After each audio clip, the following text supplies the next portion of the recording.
Bonjour et bienvenue dans la première média question. Si vous vous rappelez plus des règles, c'est simple, vous lancez l'enregistrement et je vais vous poser une question et vous y répondez de manière sincère et honnête et spontanée, etc. etc. Et du coup, la question d'aujourd'hui c'est, si vous deviez choisir une chanson qui a marqué votre enfance, laquelle serait-ce ? Ça va être extrêmement nul. Le premier truc qui me vient, c'est Partir un jour.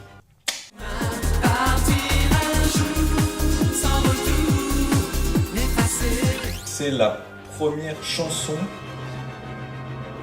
qui m'a vraiment marqué, dont j'ai vraiment des souvenirs particuliers. En fait, j'essayais de refaire la choré, je sentais ça un peu tout le temps. C'est une des premières chansons que j'essayais aussi de rejouer sur mon accordéon. Alors évidemment, c'est pas un choix hyper glamour, mais en tout cas, c'est le premier truc qui me vient à l'esprit. Il y a eu bien sûr des chansons de dessins animés, etc. Mais là, dans mon esprit, j'étais plutôt sur la chanson, quoi, sur l'album de Doc Gineco, première consultation. Tu veux que je t'enregistre les nouveaux sons, le dernier ministère et la première consultation. Tu veux être à la page avant de rejoindre l'entourage de ceux qui voient. Et il y avait aussi le single Men in Black de Will Smith. Et celui-là, je l'ai retourné dans tous les sens. Celui-là est... Ah ouais, je l'ai défoncé celui-là.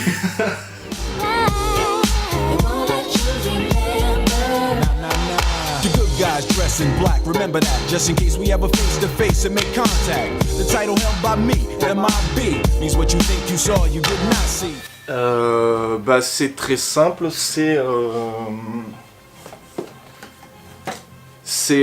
regarde s'il n'y a pas de reflet dans le retour, c'est Tostaki de Noir Désir.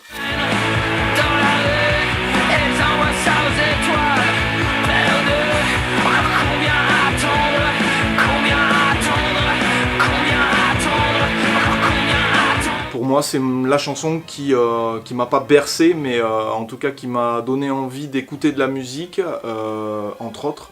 Et ça a été mon enfance, mon adolescence, ça m'a beaucoup accompagné. C'est un morceau qui, pour moi, me donne envie de me lever. C'est-à-dire que quand je l'écoute et que je me lève, je me dis je vais bouffer la vie. C'est pas vraiment des chansons. C'était en fait les CD de Django Reinhardt.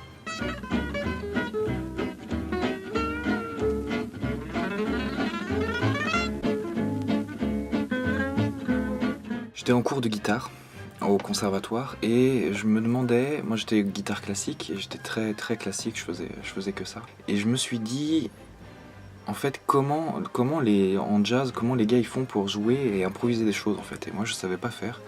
J'avais déjà dans l'idée que moi je voulais vraiment essayer d'écrire de la musique, ce qui est, ça m'a toujours beaucoup plu en fait, et j'ai toujours voulu faire de la guitare d'un point de vue comme si c'était de la musique actuelle, au sens créer mes propres musiques. Et donc j'ai écouté à certains moments des solos de Django Reinhardt et je les ai copiés, et je me souviens, je l'ai passé en boucle sur ma chaîne hi-fi à l'époque. Du coup c'était CD, il fallait appuyer pause et lecture tout le temps.